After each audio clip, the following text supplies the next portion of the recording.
Hey, I'm Joe Hill, the author of Heart-Shaped Box, Nosferatu, and other family favorites. I'm here in heaven, or Waterstones, as it's known under its other name. And I'm also the author of a new novel, King Sorrow, out this October, which is about 6 friends who are fascinated by the occult. And one day in 1989, they have a little bit too much to drink and accidentally bring a dragon through into our reality. Who hasn't been there? And then this terrible choice haunts them for the next 25 years of their life.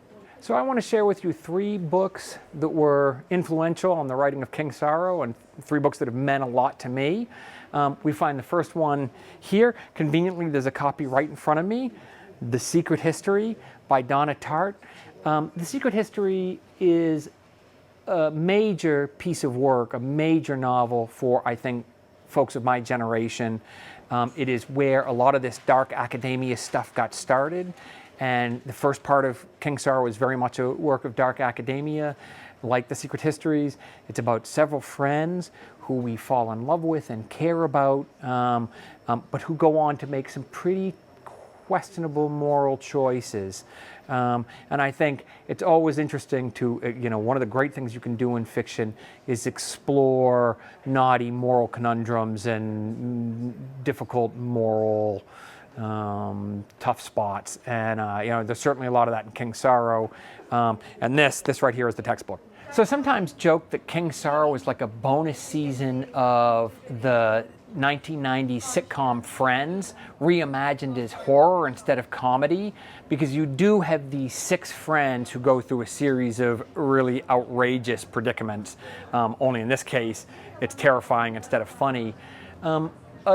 Another book that was a big influence on my own is Francis Spufford's Light Perpetual, which is also a book about 5 people who we meet, in this case, at the very end of World War II.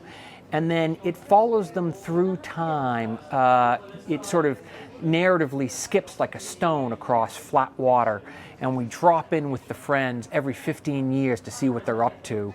I thought that was a really compelling structure, so I helped myself to it, and that's exactly how King Sorrow works. We first meet our friends in 1989, and then we catch up with them again in 2004. In 1994, 1997, I want to say 2002, on all the way up to 2022. And each time we catch up with them, they find themselves in fantastic peril, and we have to see if they can wriggle off the hook. Sometimes they do, sometimes they don't.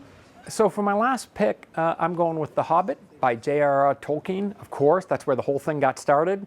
My favorite fictional character is Smaug, the dragon. And I first encountered him when I was 12 years old, and my parents read the book to me. They took turns reading. My dad does great voices, and so that was fun. And I was just completely enraptured by the big scaly beast of the Misty Mountains.